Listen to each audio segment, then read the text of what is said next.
não tem graça. Você quer começar pelo comecinho da história? Quero contar a história todinha. Então, vamos lá. São 9h03, já temos um bom grupo de participantes aqui na tela. É um prazer enorme receber o Sidney Glina, sumidade no Brasil em discussão herética, pioneiro, autor de livros, presidente de congressos e presidente de bancas e a referência número 1. Sidney, é um prazer imenso ter você aqui. Pode começar a sua palestra. Vai ser um prazer te ouvir.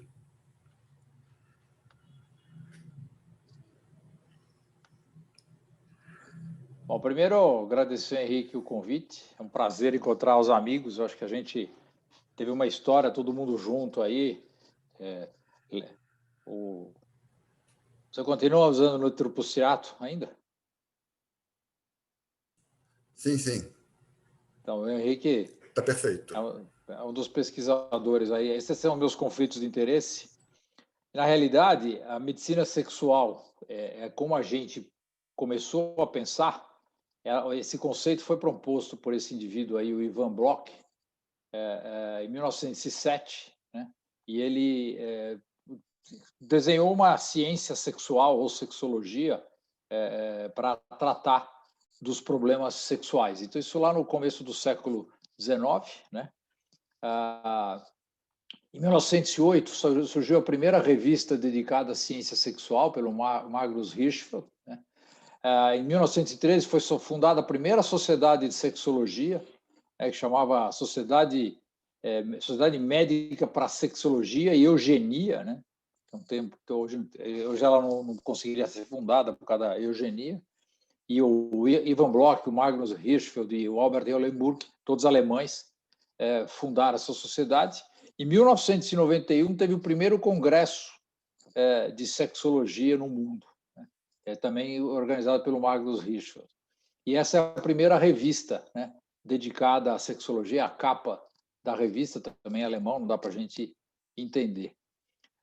E aí, nesse tempo, as pessoas falavam um pouco sobre sexo, amor, era uma coisa meio misturada, meio psicológica, ninguém sabia exatamente o que era. O Havelock Ellis, que foi um arqueólogo, na realidade ele é um filósofo inglês, né? Ele publicou entre 1897 esses 6 volumes sobre estudos na psicologia do sexo. O Havelock Ellis foi um dos pioneiros. O Freud se baseou boa parte do que ele estudou nos livros na teoria do Havelock Ellis. E ele falava que o sexo é a expressão natural e saudável do amor, numa época onde a mulher era absolutamente reprimida, a mulher só podia ser mãe. Tem um texto aí do indivíduo que fala que é um absurdo a mulher pensar em ter orgasmo, né? E o Havelock Ellis foi um dos meus primeiros ídolos, porque ele falou que masturbação não era pecado, né? O instituto nosso tem o nome dele, né? E ele foi um pioneiro que quebrou tabus e barreiras para muitos outros, né? Aí embaixo tem um site porque ele nasceu na Inglaterra, depois ele foi para Melbourne, né? E uma coisa que é interessante na história dele é que ele perdeu a virgindade aos 53 anos. Então, ele era um sexólogo teórico, escreveu um monte de coisa sem ter muita prática, né? Esse indivíduo, o Harry Benjamin, no século XVIII ainda, ele falou sobre... Desculpa, no começo do século XIX, ele começou a falar sobre transexualismo, né?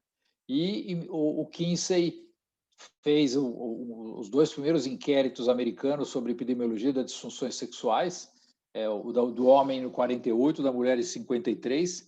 Para vocês terem uma ideia do que aconteceu quando o Kinsey publicou, principalmente o segundo trabalho, ele fala que 15% das mulheres americanas tinham relações extraconjugais. O instituto dele foi apedrejado, né? Ele tinha uma bolsa grande de uma fundação americana, ele perdeu isso.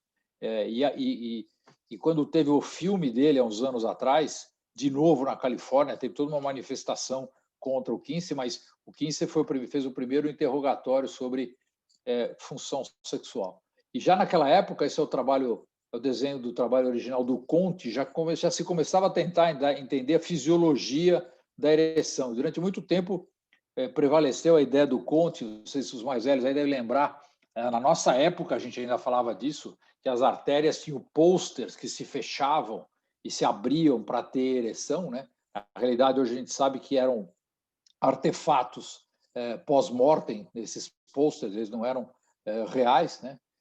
E esse indivíduo, em 53, ele propôs a primeira cirurgia para tratar a impotência sem colocação de prótese, sem nada, que era uma ligadura dos corpos cavernosos. Ele fazia uma aplicatura dos corpos cavernosos para... ele achava que com isso ele aumentava a função erétil. Então, a gente vê que a gente tem um balanço, uma coisa meio paralela entre a parte psicológica, a história do Ellis falando em a psicologia do sexo, depois já tem algumas ideias e trabalhando na parte orgânica. Aí a gente tem o William Masters e a Virginia Johnson, que o William Masters era médico, a Virginia Johnson era uma enfermeira. Eles trabalharam juntos durante muito tempo, depois eles acabaram casando, e eles fizeram um experimento que hoje não sei se eles conseguiriam, né? Eles tinham um laboratório em St. Louis e eles levavam os casais para ter relações sexuais lá, e aí eles estudaram 10.000 ciclos da resposta sexual no laboratório.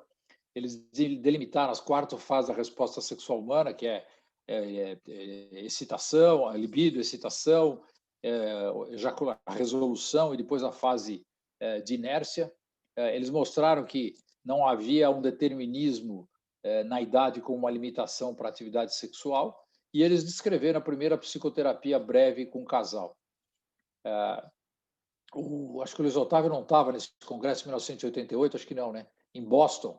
Quem abriu o congresso de medicina sexual lá em Boston foi o William Masters. Ele contava que quando ele sempre se interessou por isso, e quando ele estava na faculdade de medicina em Boston, ele foi buscar o livro de anatomia da parte genital masculina e feminina. Eles não ficavam na biblioteca, eles ficavam na diretoria.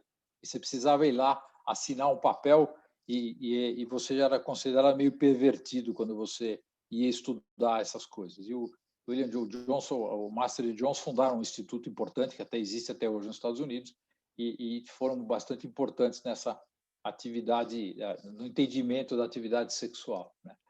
Em 1973, o Brantley Scott descreve pela primeira vez a prótese inflável. Já se falava em prótese, já se usava prótese extracorpo cavernoso, depois já se começou a colocar a prótese de Pirman, que era fora do corpo cavernoso, para dar uma ereção, mas o Brantley Scott descreveu em 73 a prótese inflável, né?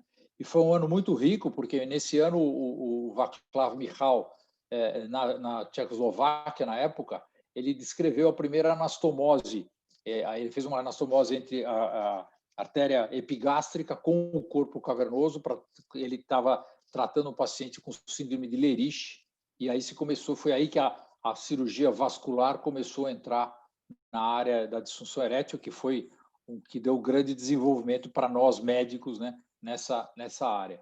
Em 1975, o Carrion publica o trabalho dele com a prótese semirrígida, que é a prótese intracorpo cavernoso, mas ele havia apresentado na AUA de 73. Então, em 73, a gente teve a prótese inflável, a descrição do primeiro shunt vascular e também a prótese maleável do Small Carrion. Foi um ano importante para a medicina sexual.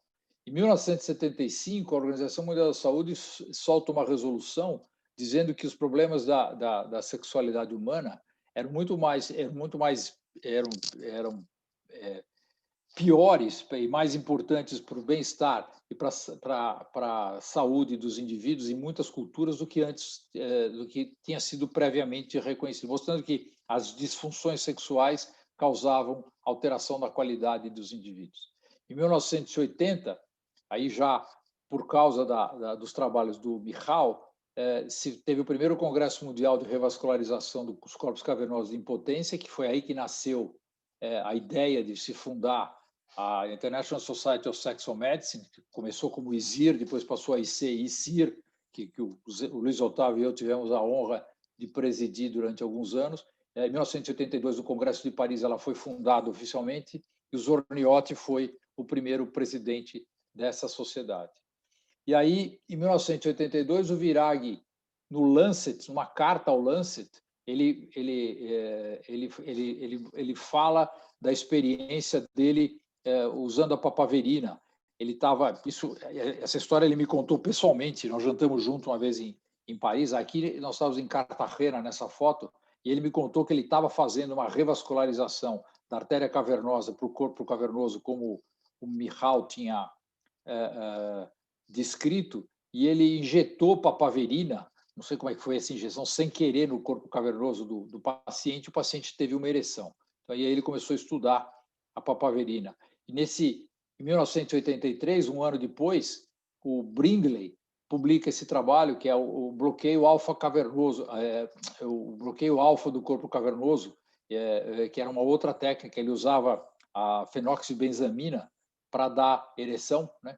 E em 1983 ele se apresentou na UA, né? O Luiz Otávio conhece essa história bem. Tem mais de 4 milhões de pessoas que dizem que assistiram essa sessão, né? Todo mundo diz que assistiu essa sessão, os mais velhos, que ele injetou a droga antes de apresentar o pódio. Ele fez uma apresentação no pódio e diz, aí tem 2 milhões dizem que ele abaixou a calça e mostrou o pênis ereto, e os outros 2 milhões dizem que ele mostrou através do jogging que ele estava usando. Então, não sei qual é a verdade, mas ele fez essa apresentação lá na UA, e aí as drogas intracavernosas começaram a ser utilizadas. E só em 85, né, o Tom Lu, nesse trabalho, ele descreve como é que é o mecanismo real da função erétil. Então, é um fenômeno que depende do relaxamento do músculo liso do corpo cavernoso, aumento do fluxo arterial, bloqueio venoso, então, e aí você tem uma ereção. Então, só em 85 que a gente aprendeu exatamente como é que era o mecanismo da ereção. Aí as coisas continuaram evoluindo e a gente aprendeu a história do óxido nítrico. Isso foi apresentado pela primeira vez em 88 e depois deu o prêmio Nobel para esses 3 pesquisadores, o Luiz Inarro, o Furchot e o Farid Murad, que descreveram a ação do óxido nítrico nos vasos, não só no corpo cavernoso, mas nos vasos em geral, e isso acabou dando o prêmio Nobel para os 3. Em 1994, o Massachusetts Male Aging Study, que era um estudo para avaliar o envelhecimento do homem americano, eles fizeram uma avaliação no nordeste dos Estados Unidos, no estado de Massachusetts, em 84, e voltaram em 94. Então, em 10 anos, eles avaliaram o envelhecimento da população, mas eles incluíram, por acaso, uma pergunta sobre função sexual, e aí a gente viu que 52% dos homens aí nos Estados Unidos tinham alguma queixa sobre a ereção. Não que eles fossem totalmente impotentes, só 10% deles não conseguiu ereção nunca, mas metade dos homens estavam insatisfeitos com a ereção. E aí se começou a ver que a disfunção erétil era muito mais importante, muito mais prevalente do que a gente imaginava. E aí surgiram os inibidores de fosfodiesterase tipo 5, né? Esse é o mecanismo como eles funcionam. Eles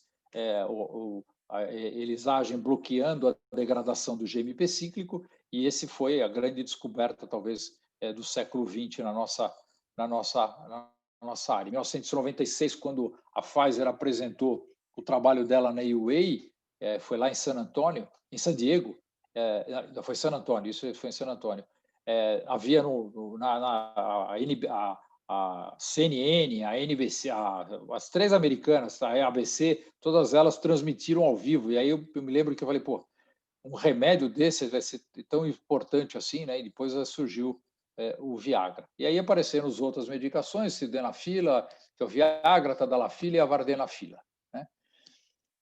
E aí começaram a surgir os primeiros paradoxos, porque de repente a gente tinha um remédio que dava ereção para todo mundo, né? Ele funcionava em 80%, 90% das pessoas, e a gente começou a perceber que não era assim, as pessoas não usavam tanto isso, né? Então, esse é um trabalho dessas companhias de auditoria de farmácia, né?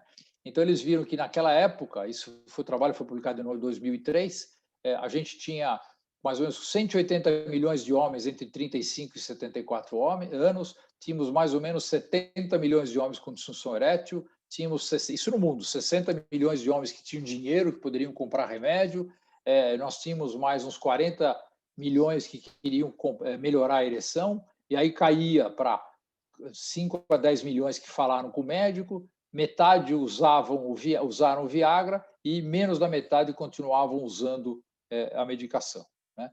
Então, a gente sabia que existe uma insatisfação sexual, 50% dos homens não estão satisfeitos com a sua ereção, né? Eles não procuravam tratamento, por alguma razão, por vergonha, por tudo isso, né?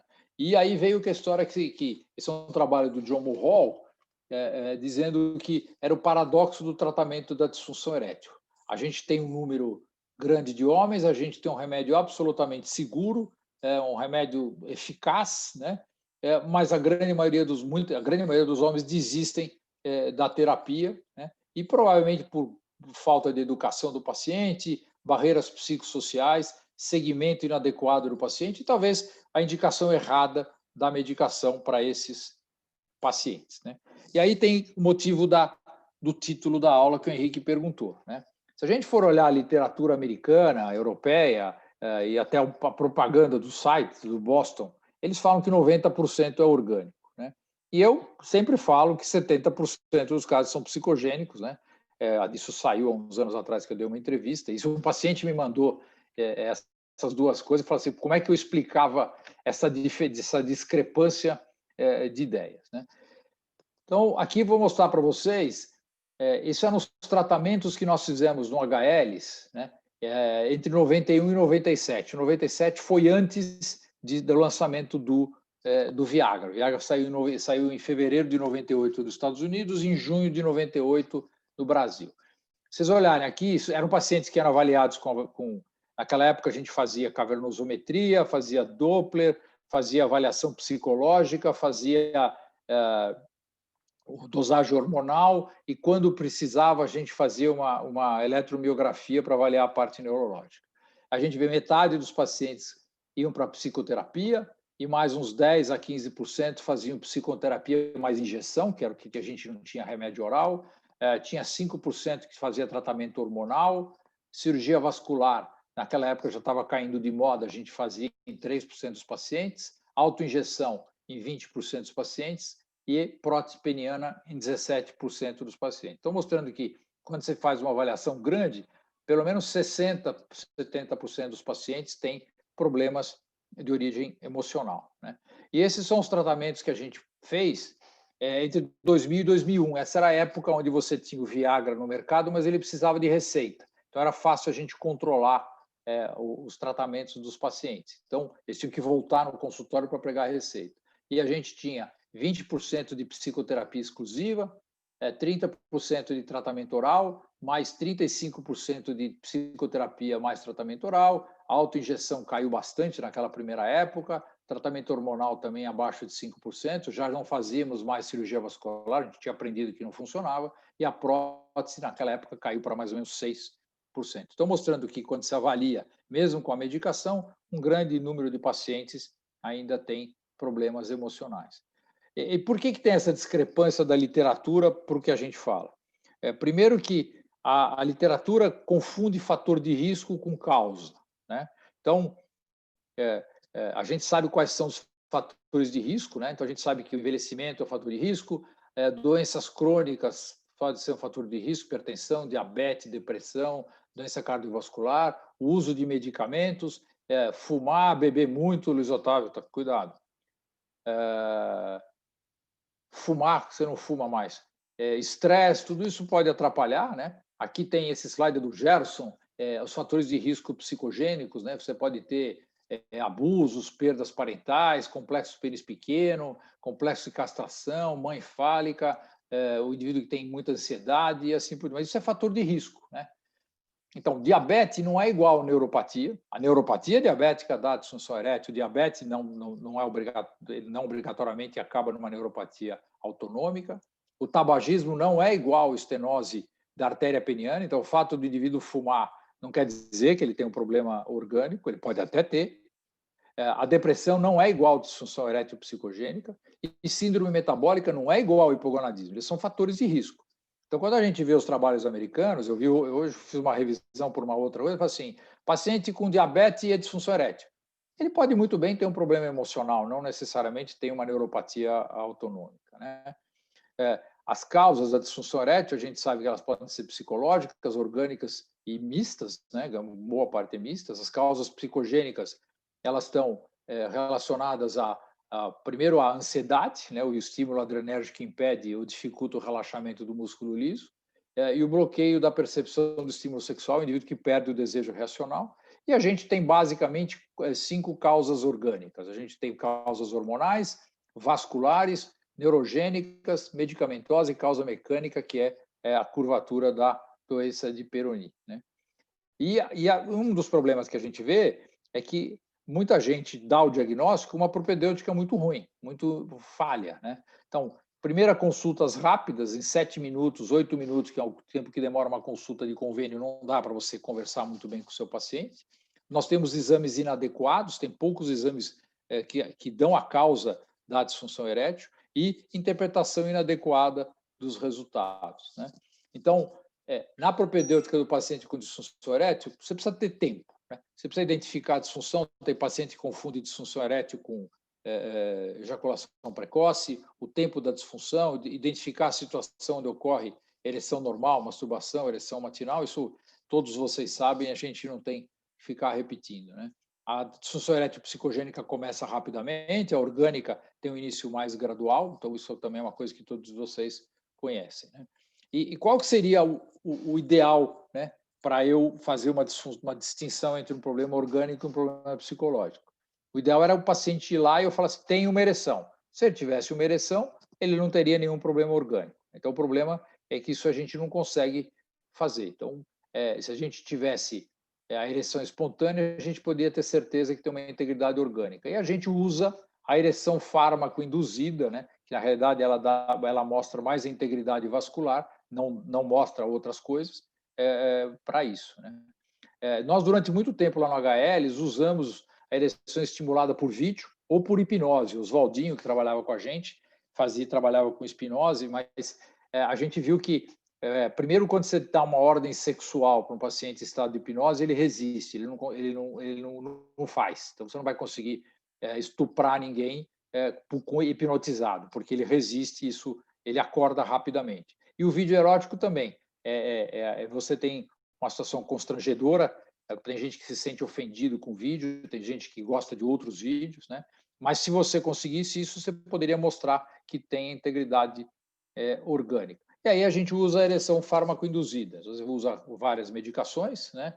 Ela é reprodutível, ela é invasiva, ela é extremamente sensível à ansiedade, vou mostrar isso para vocês. Ela é sensível ao tabagismo, eu não sei se vocês sabem, mas se o indivíduo fumar 2 cigarros antes de fumar, esse é um trabalho que nós publicamos em 1988. Se ele fumar 2 cigarros antes de um teste de ereção, mesmo que ele tenha tido um teste de uma semana antes positivo, ele não consegue ter ereção pela ação da nicotina. Ela pode ser potencializada por estímulo erótico, né? E se ela for presente, a gente sabe que o paciente tem uma integridade vascular, né? Uma outra possibilidade seria usar a ereção durante o sono, né? A gente sabe que a gente passa 20% do nosso sono em ereção, na fase de movimento rápido dos olhos, né? Ela acontece em todas as idades, ela está descrita dentro do útero até homens com mais de 80 anos, ela pode ser medida, ela é pouco sensível à ansiedade, e se ela tiver presente, provavelmente o indivíduo tem uma integridade orgânica. Tem gente que discute isso, mas provavelmente isso é verdade. Ela é um teste muito caro, né? Aqui no Brasil, eu não conheço nenhum laboratório que faça um teste de sono para monitorar a ereção.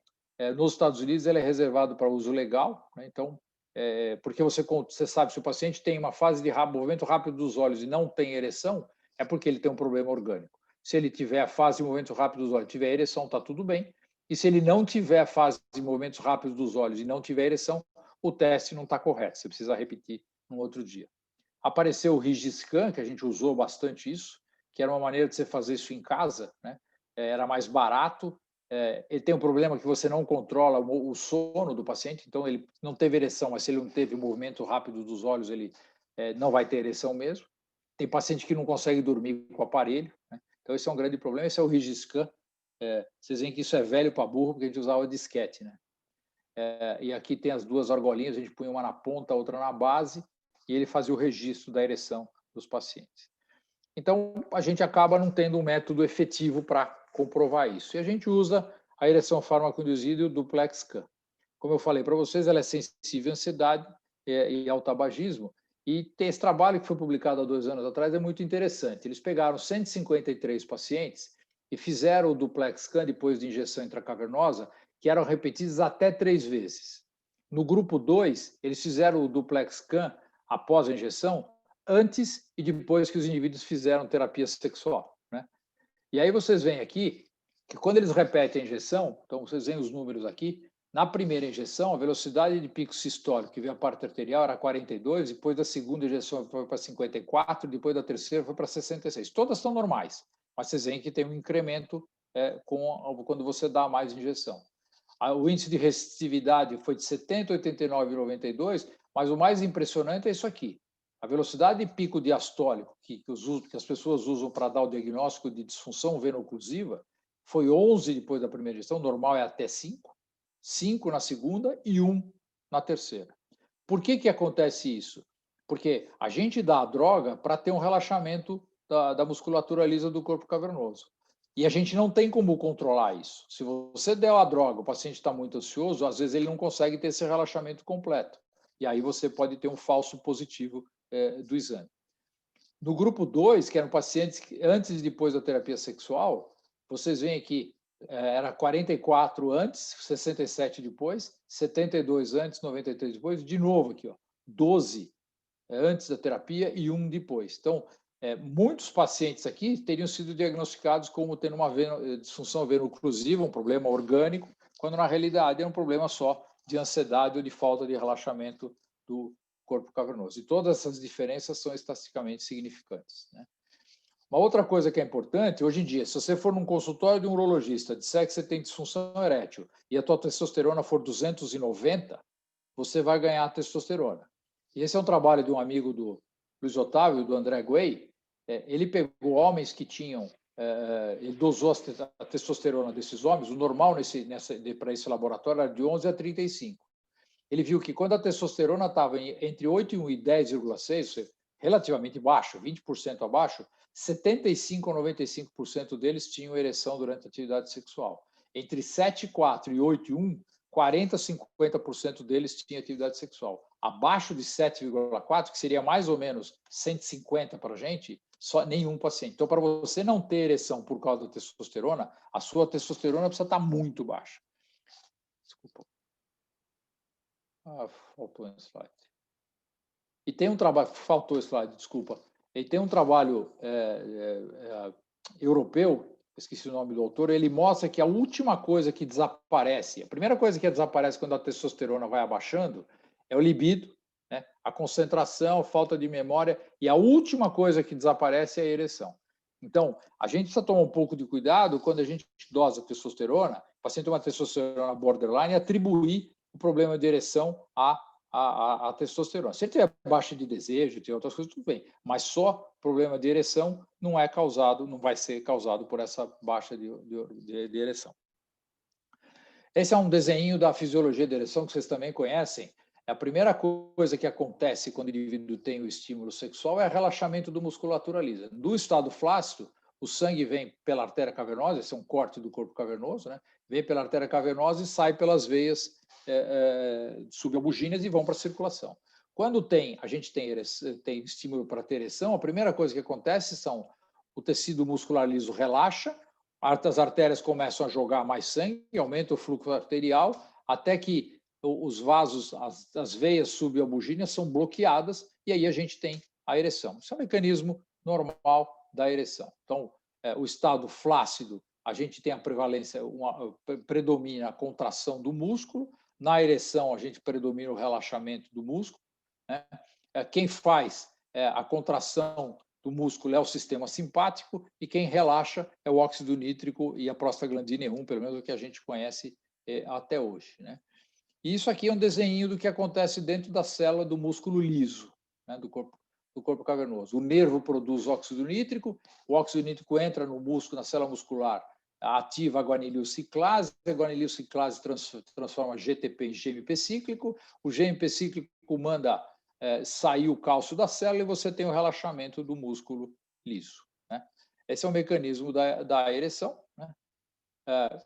A gente tem um outro esqueminha desse aqui. Funciona, nós temos as duas vias do óxido nítrico da prostaglandina E1. A prostaglandina E1 funciona pelo AMP cíclico e o óxido nítrico pelo GMP cíclico, e a fosfodiesterase, ela age, a fosfodiesterase tipo 5 age bloqueando o GMP cíclico. É como o Gerson diz, se você faz 10 bolinhas de GMP cíclico, você usa 5, que a fosfodiesterase vai lá e destrói 5. Quando você dá o Viagra, o Cialis, algum desses remédios, ele bloqueia a ação, você tem 10 moléculas do GMP cíclico, é mais fácil ter uma ereção.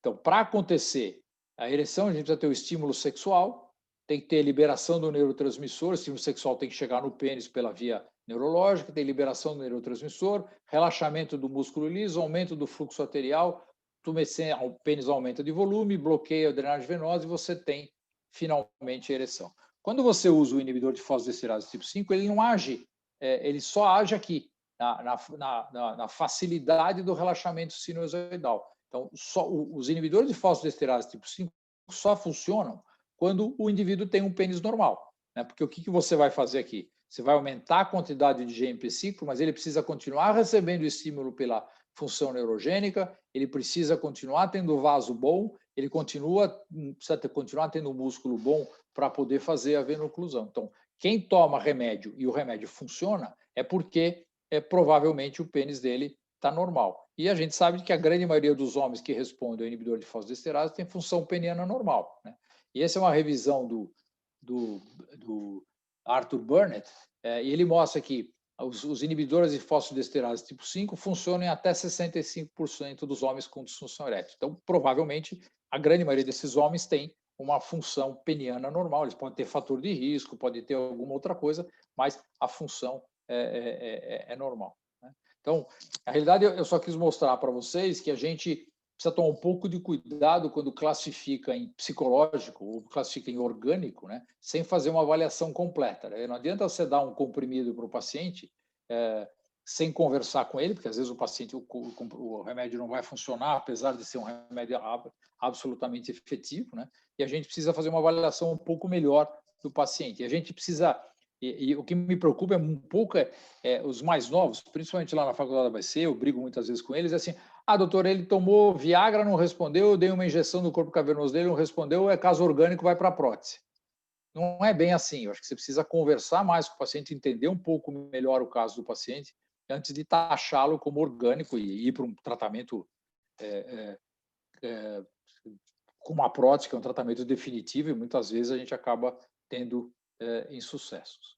Então, essa era o que eu queria mostrar para vocês. Como aqui é uma reunião mais informal, eu queria criar polêmica mesmo, fazer um pouco de discussão com vocês.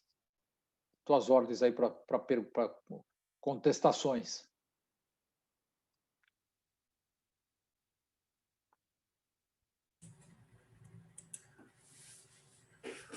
Sidney, foi uma ótima apresentação, resumiu bem o tema.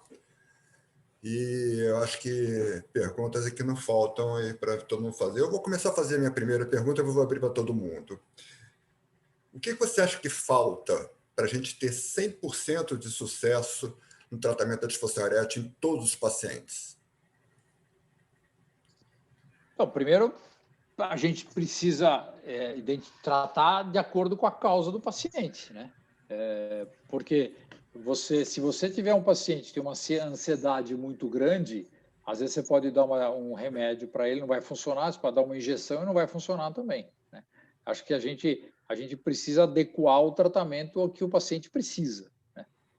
Por isso que a gente não consegue tratar sempre. Tem pacientes que são intratáveis. O Gerson mesmo fala que tem pacientes que são inoperáveis do ponto de vista psicológico. né?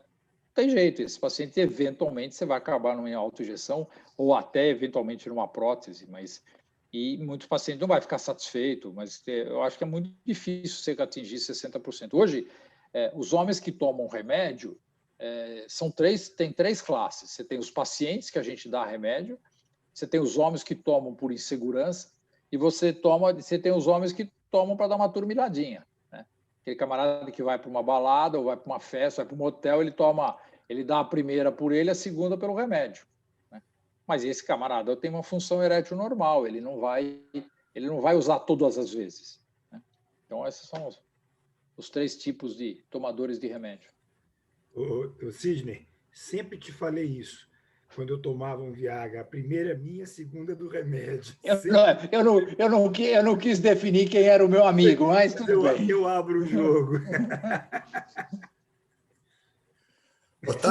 Eu fui ético. Otávio, o que você tem de novidade para falar de insucesso? Um comentário que eu gosto muito de falar em aulas também é que a gente, do ponto de vista didático, né, a gente coloca aqui tem o orgânico, o psicológico e o misto. Eu gosto muito de dizer que não existe o orgânico puro, porque a partir do momento que o homem começa a falhar, ele começa a ter a parte psicológica. Então, eu acho que é psicológico e misto. O orgânico a gente faz do ponto de vista didático. Perfeito. Concordo.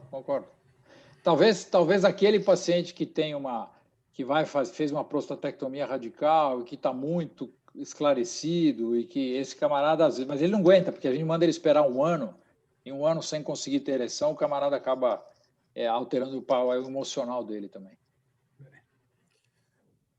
Carole, quer fazer uma pergunta, Carole? Liga o microfone. Doutor Carole, que prazer. Aliás, estou vendo vários amigos aí, o Gustavo, o Léo, o Carlos Jardim, outros que eu não conheço, a Vitória, o Aranha, acho que é o Marcelo Aranha. Um comentário também que é assim, fácil. Eu concordo plenamente com o Sidney que a testosterona ela não vai recuperar a função erétil. Mas só um adendo, Sidney, que a gente sabe, é que muitas das vezes aquele homem que é não respondedor ao inibidor da PDE e que tem o hipogonadismo, a gente torna eugonádico, muitos deles passam a responder ao inibidor. Então, a associação aí, muitas das vezes, é interessante.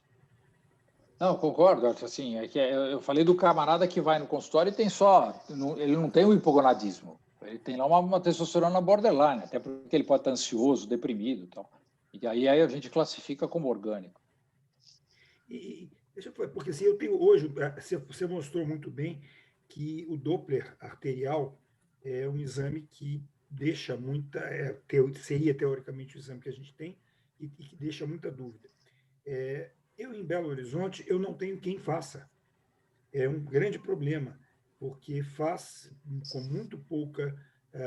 muitos poucos casos, então acaba não tendo uma experiência. A gente sabe que esse exame também é dependente do examinador. Então, eu não sei, São Paulo, Rio, Porto Alegre, todos aí, vocês têm profissionais que você podem confiar para fazer um ecodoppler de boa qualidade? Eu conheço em São Paulo 2, que eu mando para fazer, que são muito, muito bons ultrassonografistas, e eu mando só para os dois. Agora, quando apareceu o Doppler, ninguém fazia, né? Porque o ultrassom tinha chegado há pouco tempo no Brasil. E nós, no HL, compramos o primeiro ultrassom Doppler do Brasil. Nós compramos um Ultramark 4, que era um aparelho branco e preto, e eu trabalhava com 2 cirurgiões vasculares, e nós fizemos seguramente mais de 5.000 exames. E a gente achou 2 ou 3 alterados, né? Na realidade, o Doppler é um exame que é mais para você provar para o paciente que ele não tem nada do que para achar um problema de verdade, né? E a disfunção eretovasculogênica pura, né? Você tem uma lesão, um estreitamento de artéria, um lerite, alguma coisa, é muito rara, muito rara. Então, a gente acaba não achando esses pacientes. Nós estamos lá no ABC, nós temos um trabalho, o Léo sabe disso, o Léo Seliger sabe disso. Há 3 anos nós estamos tentando fazer um protocolo com onda de choque em paciente vasculogênico e a gente não acha paciente, né? É difícil você encontrar um paciente puro. O que eu vejo é que o Doppler não muda a conduta, né, Sidney? Não. Não muda a conduta, não muda o tratamento. Mas... Aliás, eu acho que se você tiver uma boa história do paciente, você conhecer bem a história do paciente, fizer um exame físico, você não vai mudar a conduta difícil, você provavelmente, a não ser a testosterona a gente precisa, mas tirando a testosterona, o resto a gente faz para mostrar para o paciente que ele não tem um problema específico, né? Porque você vê, o paciente tiver uma neuropatia, você pega o paciente teu que fizer uma prostatectomia radical, você cortar os dois feixes dos dois lados, ele tem uma neuropatia autonômica. E não tem nenhuma prova que mostre isso. Se você fizer eletromiografia de bulbo cavernoso, não aparece. A gente tentou durante muito tempo fazer eletromiografia do corpo cavernoso, não dá nada. Então, a gente, que é o modelo ideal, que é você ter uma lesão neurológica bilateral, a gente não tem prova que comprove. Então, a gente assume que o paciente tem uma disfunção erétil neurogênica. Agora, o grande problema que eu vejo aqui em Belo Horizonte, pelo menos do Doppler, é que a gente não tem gente que faça, o exame não é muito bom, mas os Boston Clinic da vida todos fazem. E 90% dos pacientes saem com o diagnóstico de um problema vascular. Para quê? Para dar injeção. Mas aí vem o contrassenso. Porque eles dizem que o paciente tem um problema vascular, só que o paciente responde à injeção. O paciente que responde à injeção não tem problema vascular. Mas eles passam ao contrário. Eles vendem que vão curar o paciente com injeção, né? Boa noite. Tudo bom, professor? Bom ver o senhor por aqui. Boa noite, Henrique. Boa noite, Luiz Otávio, Dr. Fácio, Dr. Cairoli. Puxa, o Léo. Muito bacana, assim, ver todo mundo por aqui. Eu queria, assim, o Doppler, eu gostaria muito de acreditar nele. Eu acho que, assim, talvez seja um exame bom, mas tem que ser um exame muito bem feito, né? Na semana passada, eu tive um paciente que veio referenciado por uma psicóloga. Ele era um paciente que, nitidamente, ele tinha uma disfunção psicogênica. E só que acontece que lá em 2012, 2013, ele fez um ecodoppler. O ecodoppler deu lá uma disfunção veno-oclusiva e tal. E aí ele ficou com esse carimbo na testa de uma disfunção orgânica. Até quando ele resolveu refazer um Doppler, acho que em 2017, 2018, e esse último Doppler tinha dado normal. E aí a psicóloga me mandou, falou, Gustavo, ele tem 2 exames de Doppler, ele tem um exame de Doppler de 2013 que estava alterado e eu tenho um de 2017 que está normal. Em qual que eu acredito, né? Então assim, eu acho que assim, talvez seja uma ferramenta interessante, né? Mas tem que ser feito com muito critério e, na minha opinião, é um exame que tem muito viés, né? Então tem que fazer do jeito adequado, fazer com redosagem, fazer com o paciente com calma. Se o paciente estiver um pouco tenso, não dá certo. Todo mundo que já tentou fazer um Doppler sabe que tem várias coisinhas que na hora interferem, né? Então, eu tenho um pouco de medo de usar esse exame de um jeito indiscriminado, né? Eventualmente de ter algum exame que não tenha ficado bom, né? Às vezes até gente que faz o exame com critério, o exame não fica legal, né? E aí você dá para um paciente psicogênico um carimbo na testa dizendo que ele tem um problema orgânico. Por exemplo, usar o pessoal que faz exame para mim, ou que faz exame, por exemplo, os ultrassonografistas do Einstein, eles sabem que nos meus pacientes eles não podem falar em disfunção veno-oclusiva. Porque a disfunção veno-oclusiva é aquilo que eu mostrei naquele trabalho. Você muda se você fizer redosar, você muda se o paciente ficar mais tranquilo. A minha tese de doutorado, eu fiz em 91, a gente comparava cavernosometria, na época se usava cavernosometria para fazer diagnóstico de fuga venosa, o Jardim deve lembrar, o Henrique, o Luiz Otávio deve lembrar disso, existiam 4 na época, e eu comparei as 4 nos mesmos pacientes. São 67 pacientes que fizeram 4 cavernosometrias, os resultados são os mais esdrúxulos possíveis. Você tem gente que era normal numa, na outra tinha fuga venosa e assim por diante. Então, a gente não consegue controlar o relaxamento do corpo cavernoso ainda, e você não consegue ter um resultado fidedigno. A saída é a gente fazer o exame, né, doutor Sidney? Boa noite para todo mundo aí, Henrique, Gustavo. Eu fiz durante muitos anos. Fazer, né? Eu fiz durante muitos anos. O problema é que você comprar um aparelho que ele custa quase 150 mil reais hoje em dia. Eu não vou ter um aparelho que fazer 150 mil reais no consultório para fazer 3, 4 exames por semana. Isso não tem sentido. Isso é o fácil que pode fazer, que ele é rico. A gente não pode. Então, aí, por exemplo, o Felipe Carneiro, que você conhece lá, que deu aula para a gente lá no ABC, ele faz muito bem, muito bem. Então, sim, eu mando para ele.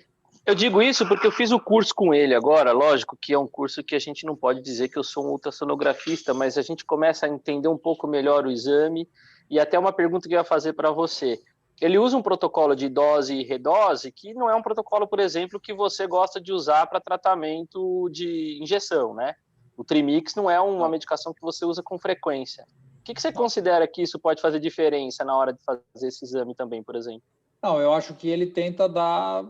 quando ele dá o Trimix... Eu não gosto do Trimix porque eu acho que a papaverina é desnecessária e ela aumenta a chance de você ter fibrose no corpo cavernoso. Raramente você precisa ter três drogas. Se você usar fentolamina e prostaglandina, funciona muito bem. Mas talvez no exame ele dá o máximo de relaxamento possível.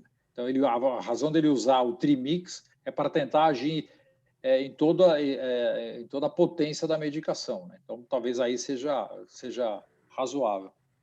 E eu acho que a gente vai ver, pelo menos a gente viu alguns casos lá, que talvez essa questão da fuga venosa é também um pouco o componente do corpo cavernoso ruim, né? Que também não tem, né?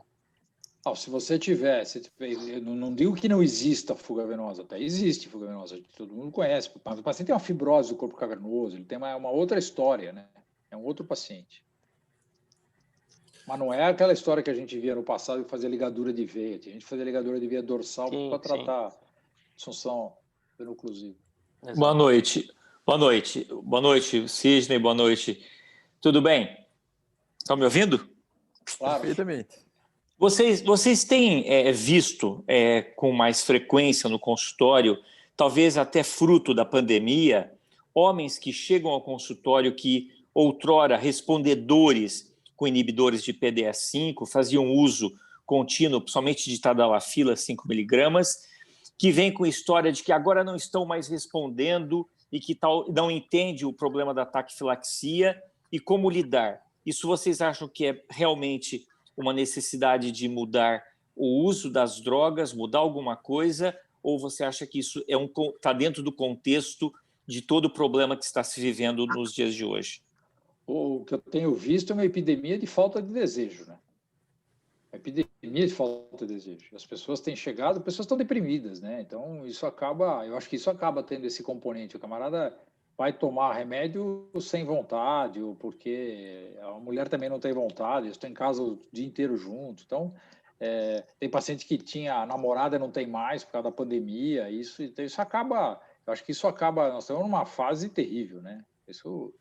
Eu tenho visto isso bastante. Hoje eu tive no consultório 5 pacientes com queixa de disfunção de desejo. Todos por causa de pandemia. Então, assim, é impressionante isso. Não, se vocês olharem o que nós estamos passando, é uma coisa terrível, né? Se você for olhar tudo o que está acontecendo e que ainda vai demorar um pouquinho para acabar, não é fácil, não. Ou seja, eu queria te perguntar uma coisa. A importância da terapia combinada, médico-psicológica, qual é a sua posição frente a isso? Isso era muito importante no VT5, quando eu fiz o curso no HL com vocês. Como é que você está vendo essa parte agora? Para mim, assim, 95% dos pacientes, eu faço uma avaliação orgânica qualquer, depende do caso, mas pode ser o Doppler com avaliação hormonal, e eu peço uma avaliação psicológica para todo mundo. Assim como eu peço, eu quero ver o seu nível de testosterona, eu quero ver o seu status emocional. E eles passam com o Dicessa, que trabalha comigo, né? E aí ele vem para a consulta com o resultado dos exames e com o resultado da avaliação do Dicessa. Isso facilita muito a aderência no tratamento psicológico, porque ele já conheceu o Dicessa é um cara ótimo, e aí ele consegue pegar o paciente. É muito mais fácil. Hoje em dia, a gente tem muito paciente que vem e fala assim, olha, eu tomo o remédio, mas não quero tomar mais. Principalmente paciente jovem, né? Então, aí você faz a avaliação e aí ele vai fazer psicoterapia. Eu acho fundamental isso. Fundamental. Trabalhar junto. Como você falou, o Antônio trabalha com a gente como psicólogo. Eu acho que essa parceria urologista-psicólogo é fundamental para quem trabalha com disfunção sexual. Sidney, prazer escutar você, Sidney, e fico muito feliz aí. Olha só, já estou nessa com o Henrique aí. É um prazer estar aqui no grupo, né? Eu já estou nessa com o Henrique aí 1/4 de século, né? 25 anos. Eu acho que eu estou mais tempo com o Henrique do que com a minha mulher. Eu tenho 25 anos mas eu sou antes do Henrique, né? Eu cheguei a trabalhar lá com o Bonacorsi, não sei se você lembra do Bonacorsi. Então, eu trabalhei com o Bonacorsi, né? Trabalhei junto com o Bonacorsi. E assim, era uma época que se falava pouco do psicólogo, falando do Araguari, não sei se você lembra do Araguari. Então, eu fiz o mestrado lá com Araguari, né? Então, assim, então eu tô nessa aí já... E você conheceu o Naum também? Naum também, conheci o pessoal. Não o César, não o César. O Naum, o outro, sim, psiquiatra. o psiquiatra. Psicólogo, sim. Então, assim, eu sou contemporâneo desse pessoal aí e já estou esse tempo todo aí com o Henrique já na nossa... Agora, eu tenho uma coisa interessante para falar para vocês, né? Essa visão da psicologia. Você falou um pouco dessa questão da história, né? E aí, quando a gente vai ficando velho, a gente vai podendo participar da história, né? Então, eu atendo paciente com queixa psicológica antes do Viagra. E a gente sabia que se colocava muita prótese, né? O cara tinha um problema, fazia o Doppler e se coloca... Era uma questão realmente... E sabe o que acontecia? O paciente tinha prótese, tinha queixa que era uma queixa psicológica, mas isso não era muito bem identificado. Aí o médico colocava a prótese e aí depois, sabe o que acontecia? O paciente passava a ter dificuldade de ejacular. Porque aquela mesma dificuldade que ele tinha de se excitar, quando ele resolvia o problema da ereção, a parceira cobrava dele a ereção, aí depois a única referência que a parceira tinha, se realmente o sexo estava bom ou não para o marido, era se ele ejaculava. Aí ela passava a cobrar que ele ejaculasse. E aí aquela angústia que ele tinha para a ereção se transformava na angústia para ejacular. Aí ele voltava lá no médico, falava, doutor, agora eu não estou ejaculando. Aí o médico falava, eu tenho um psicólogo ótimo para você. E aí o paciente chegava para mim com prótese, né? E aí olha a dificuldade, eu tinha que trabalhar com esse paciente sem falar para ele que não era para ter colocado a prótese, que a queixa era psicológica. E aí era uma coisa complicada, porque eu tinha que trabalhar com ele sensação, emoção, erotização, né? E ele aprendeu a usar a prótese, né? Que na verdade ele não sabia usar a prótese. Essa é uma outra coisa importante, né? Quer dizer, o paciente coloca a prótese, ele tem que saber usar a prótese. Porque se ele não usar a prótese, ele não consegue gozar, né? E isso era uma coisa, era muito comum isso, Sidney. Na época eu apresentei um trabalho, eu cheguei a ter no ano 15 pacientes com prótese que não ejaculavam. É porque ele perde a noção da excitação, né? Então ele vai ter relação independente de estar com vontade. Né? Não consegue erotizar, né? E foi até o que eu apresentei no nosso último encontro aqui, eu falei sobre isso. Na verdade, esse paciente que coloca a prótese, ele não excita, né? Ele não erotiza. E aí ele penetra ali, e esse é o grande ponto, né? E eu acho que também, por exemplo, o que acontece aí no que o amigo falou da questão do paciente que está chegando, tomando o sildenafil, o taladacil, de 5 miligramas e não está conseguindo mais ter ereção, é porque a erotização dele ficou basal, né? Ele não erotiza mais. Ele está o dia todo com a esposa ali, naquela situação cotidiana, e está tomando 0,5 lá de taladacil, mas ele não aumentou a erotização. E a erotização caiu, ele passa a não ter ereção. E aí o que acontece é que o paciente fica muito desesperado, né? Porque imagina, o cara está tomando Viagra, não tem mais ereção, aí ele vai lá no Boston, né? Esse que é o perigo. Esse é o perigo, né? Esse é o perigo. Né? E cai na mão daquele pessoal lá, porra, é muita atrocidade que eu vejo aqui, Sidney. Muita. Esses anos todos é impressionante. É isso aí. Né? Mas, maravilhoso, Sidney, ver você falar. Maravilhoso também ver você aí. Pô, sensacional, pessoal. Fico muito feliz aí. É bom ter passado esses anos todos e escutar os urologistas falando assim do psicólogo, porque eu nunca pensei que fosse assistir uma aula assim, dessa maneira, assim, com tanto urologista, né, e falando da questão da psicologia, né. Um pioneiro nesse assunto também aqui no Rio é o Ronaldo Braga, que está assistindo a gente aí. Ronaldo Braga trabalha como psicólogo desde sempre, né, Ronaldo? Já tem 86, 34 anos. Porra, que bom. Comecei nessa área há 34 anos e com um consultório montado com a estrutura multidisciplinar, né? Naquela época. Pô, legal demais. O índice de colocação de prótese naquela época era até mais baixo do que muita gente, porque eu usava autoinjeção. Antes do Viagra, antes das drogas orais, eu usei muita medicação oral, injetável. Bom, a gente, assim, o nosso grupo que trabalha em medicina sexual, a gente fez muita história, né? É uma pena que a gente tenha pouca penetração em inglês, né? Que a gente, na literatura americana, por exemplo, assim, quando acabou a fentolamina, o Ronaldo e o Carlos Jardim começaram a usar a clorpromazina. Nós somos os primeiros a usar a clorpromazina no mundo, né? Porque a clorpromazina tem um efeito alfa-bloqueador importante. O primeiro camarada a falar em pôr prótese em priapismo agudo foi o Carlos Jardim. Ele falou isso para mim em 90 e alguma coisa. O problema é que a gente publica pouco, né? Publica pouco em língua inglesa, né? Então a gente acaba não tendo tanta voz, mas nós temos muita história, né? Nós publicamos bastante coisa, todo mundo aí trabalhou, Luiz Otávio, todo mundo. Luiz Otávio fez um trabalho sobre tamanho de pênis, foi um dos primeiros trabalhos sobre tamanho de pênis.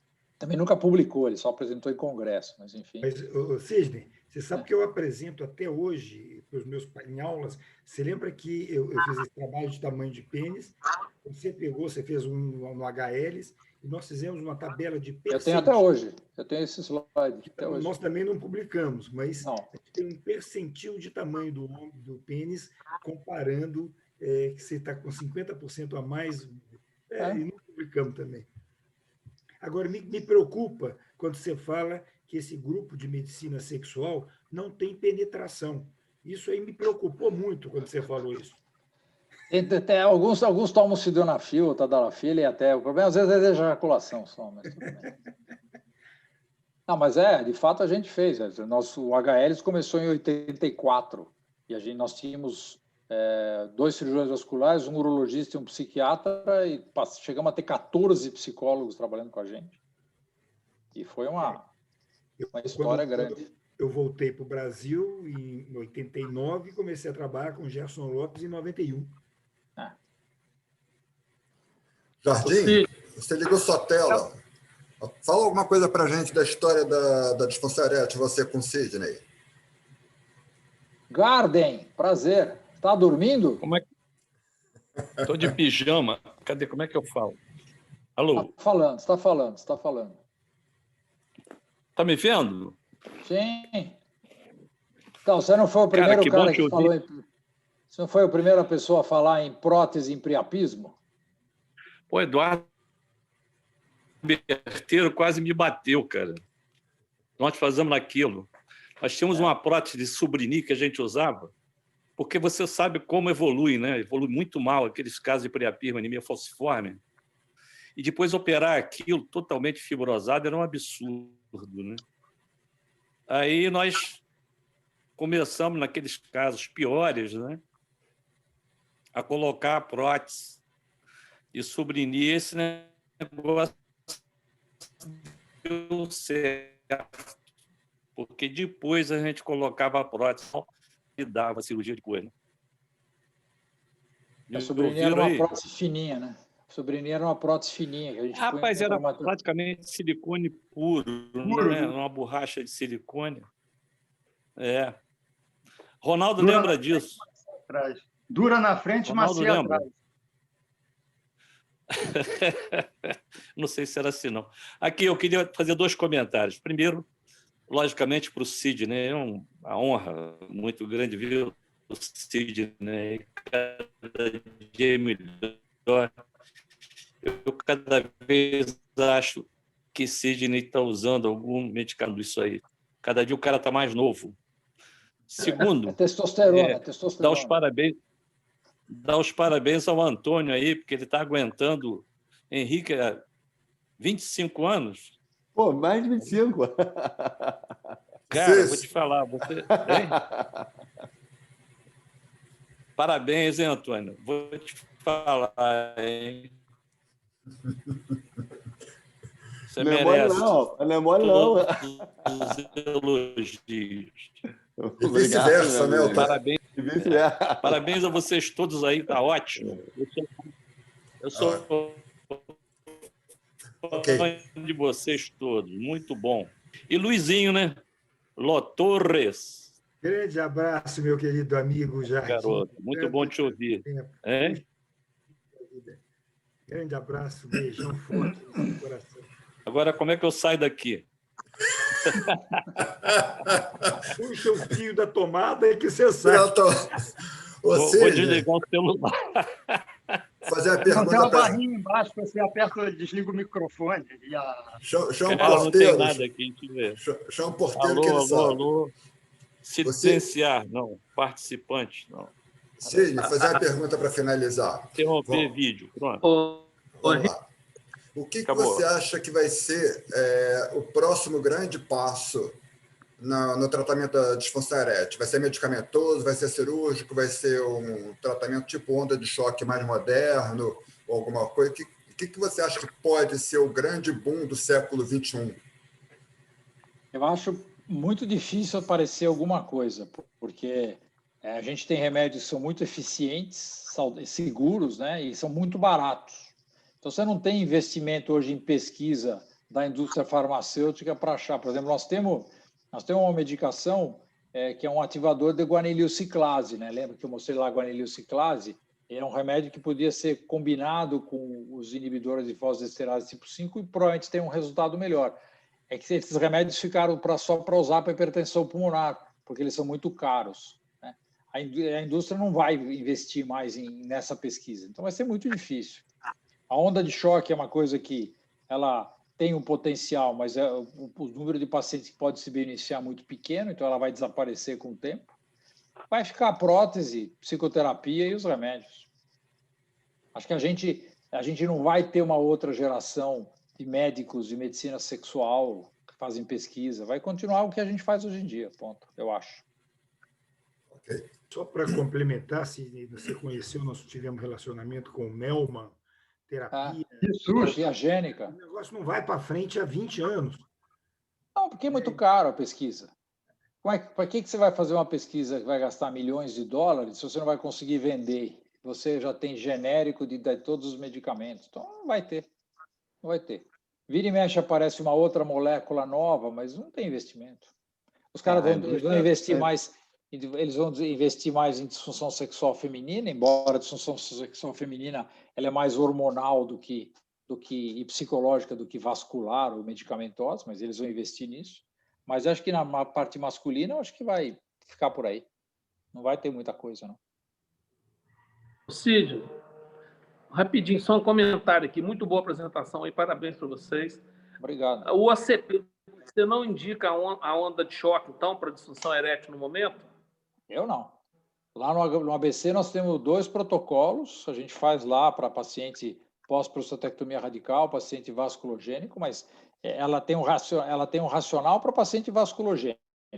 Eu acredito que você pegar um paciente que tem uma estenose de artéria, ela vai funcionar. Mas para o resto dos pacientes é placebo, não tem porquê. Você não tem como melhorar o pênis de um paciente normal. O paciente que responde a medicamento ou ele tem uma ansiedade, não vai melhorar com a onda de choque. Você acredita numa geniterapia? Então, foi isso que o Luiz Otávio falou. Que ano foi aquilo, Luiz? Nós ganhamos os slides do Melman. Ele apresentou na UA, já foi publicado o trabalho com geniterapia, só que passou fase 1, fase 2. O problema é que precisa na época eram milhões de dólares. E ninguém vai investir nisso hoje em dia, para isso. Ele já morreu há muito tempo e continua tudo do mesmo jeito do que há 20 anos atrás. Então, acho que nós vamos ficar nisso aí. Otávio, qual é a sua crítica em relação à onda de choque? Assim, veja bem, Henrique, eu fui muito assediado pelas indústrias de máquina para eu passar a fazer o tratamento. Todos os guidelines, todas as sociedades, inclusive da ISSN, que eu acabei de ser o presidente, dizem que é experimental e que deve ser feito, como o Sidney faz, um protocolo para investigação. Então, isso é uma coisa. Outra coisa é eu comprar uma máquina e cobrar R$5.000 para ganhar dinheiro para fazer em todo mundo, sem uma comprovação científica. Então, eu me recusei. Teve um amigo meu aqui de Belo Horizonte que falou assim, eu vou comprar 5 máquinas e quero montar um serviço com você. Eu disse, eu não posso. Eu não posso porque eu não tenho evidência científica para isso e o meu nome que eu construí ao longo de 30 anos vai ser colocado como picaretagem. Então, assim, não estou dizendo que seja picaretagem, como o Sidney falou, existem alguns casos que podem se beneficiar, mas são a minoria. Então, eu concordo com o Sidney que a tendência da litotripsia para DE é desaparecer. Se a gente assim, quando apareceu o Viagra, por exemplo, a Pfizer investiu horrores em estudos clínicos porque ela sabia que o remédio funcionava. Então, vamos mostrar. E as indústrias de máquina, eu já falei com vários deles, vamos fazer um protocolo, vamos estudar. E eles não querem investir, porque eles sabem que isso tem vida curta. Eles sabem disso. O negócio dele é vender algumas máquinas e acabou, não tem muito sentido. Eu, lá no ABC eu ganhei 2 máquinas. Foi exatamente. E tem uma terceira que está prometida que, como não tem paciente, a gente não está usando. Mas foi o que aconteceu comigo, só que a indústria não quis me dar a máquina. A indústria quis me alugar a máquina, ainda me cobrando. Então, tudo bem, vai me dar a máquina, vamos fazer um protocolo clínico científico como você está fazendo. Você está fazendo perfeito. Parabéns, é isso aí. Agora, o cara que começa a fazer estudo e fiz em 200 pacientes, sem protocolo, não sabe qual que é a onda, a quantidade de ondas, você não sabe a intensidade, as máquinas são diferentes, os protocolos são diferentes, os estudos são diferentes. Aí publica alguma coisa falando que funciona. Então, assim, é muito temerário isso para mim. Não, a gente precisa tomar um pouco de cuidado, né? Com a força da indústria, né? Vocês veem o que está acontecendo hoje com ressecção endoscópica de próstata, né? A gente tem um método que é a ressecção endoscópica, que agora tem o bipolar, que é fantástico, né? Eu resseco próstata até 150 gramas com bipolar. Eu tenho 2, 3 horas para fazer, eu resseco sem problema nenhum. Aí os caras inventam ROLAP, um laser, o Green Laser, o Bipolap, um monte de coisa que a gente tem o Aguablation, que custa $500 mil, você tem o Resum, você tem um monte de vapor de água, você tem um monte de coisa que a indústria tenta colocar, e é óbvio que sempre tem 4, 5 colegas nossos que veem a possibilidade de pegar mercado, e aí eles começam a falar que, assim, fazer o ROLAP. Vocês já viram o ROLAP? Na hora que ela começa a esmagar a próstata dentro da bexiga. Morcelar. Dá medo aquilo. E aí você vê os caras trabalhando com o feixe de laser a 0,5 milímetro do feixe vasculo nervoso. Eu tenho certeza que isso vai dar disfunção erétil. Daqui a algum tempo nós vamos estar falando que o ROLAP causa mais disfunção erétil que a ressecção endoscópica.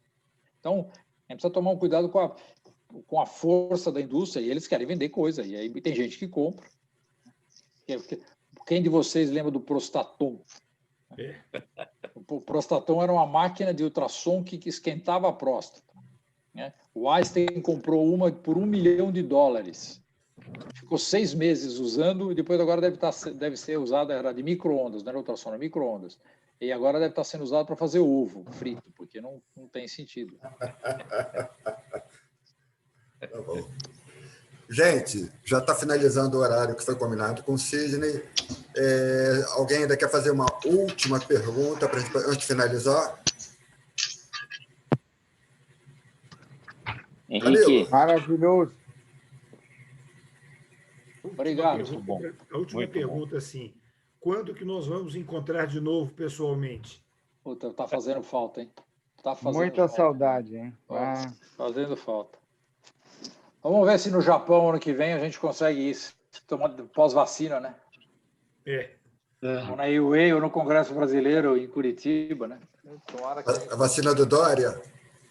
Eu já tomei, né? Eu entrei no estudo do Einstein. Por favor. Eu já entrei no estudo do Einstein, não sei se eu tomei vacina ou do placebo, mas eu tomei. Minha filha tomou, ela já fez a sorologia, ela virou, ela está imune e não teve nenhum efeito colateral. Fernando, quer fazer uma pergunta, Fernando? Você está mudo, Fernando, você está mudo. Não, eu só estava dizendo que eu também tomei a vacina ou placebo. Mas está tudo bem, estamos em casa. Parabéns, ótimo. Gente, então vamos finalizar. Foi um prazer ter a presença de todos vocês hoje à noite aqui no Quinta Potência, fechando o ano com chave de ouro, e agora só no ano que vem. Sidney, muitíssimo obrigado pela sua paciência, pela sua participação, pelo seu carinho. E um abraço a todos, feliz ano novo, feliz Hanukkah, um bom Natal e um 2021 bem diferente desse 2020, que a gente possa se reunir e se encontrar com muito mais frequência. Nessa pandemia, a coisa mais parecida com o bate-papo de mesa de bar tomando cerveja é isso aqui, né? Verdade. É o que a gente acabou fazendo, né? Então, não vi ninguém com copo de vinho. É que o Fernando escondeu atrás do computador, aí ele tá certeza. Tchau, pessoal. Obrigado, hein? Tchau. Boa noite. Obrigado. Abraço. Boa noite. Valeu, um abraço. Boa noite. Grande. Abraço. Boa noite. Um abraço. Valeu.